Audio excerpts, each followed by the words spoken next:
அவிநாசி சட்டமன்ற தொகுதி பாஜக வேட்பாளரும் மத்திய இணையமைச்சருமான எல் முருகன் அன்னூர் அருகே பொகலூர் முதல் சொக்கடம்பள்ளி வரை இருசக்கர வாகன பிரச்சாரம் மேற்கொண்டார்.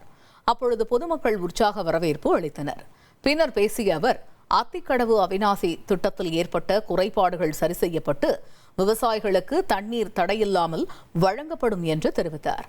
பட்டா இல்லாதவர்களுக்கு பட்டா வழங்கப்படும் என்றும், பாண்டியாறு பில்லூர் அணை திட்டம் செயல்படுத்தப்படும் என்றும் உறுதியளித்தார்.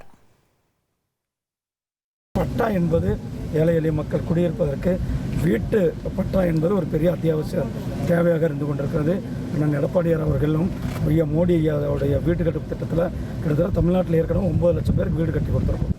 இன்னும் 3 லட்சம் வீடுகளை திமுக அரசாங்கம் சரியான கணக்கெடுக்காமல் அவர்கள் அந்த வீடுகளை திருப்பி அனுப்பியிருக்காங்க. நாங்கள் ஆட்சிக்கு வந்தோடனே அந்த வீட்டுகள் எல்லாம் எடுத்து வேலைகளுக்கு வீட்டோட டாய்லெட் கனெக்ஷன், வீட்டோட குடிநீர் கனெக்ஷன், வீட்டோட கரண்ட் கனெக்ஷன், வீட்டோட கேஸ் கனெக்ஷன் இத்தனையும் செய்து கொடுப்போம் என்ற வாக்குறுதிகளை மக்களுக்கு கொடுத்திருக்கிறோம். இனி செல்லும் இடமெல்லாம் செய்தி.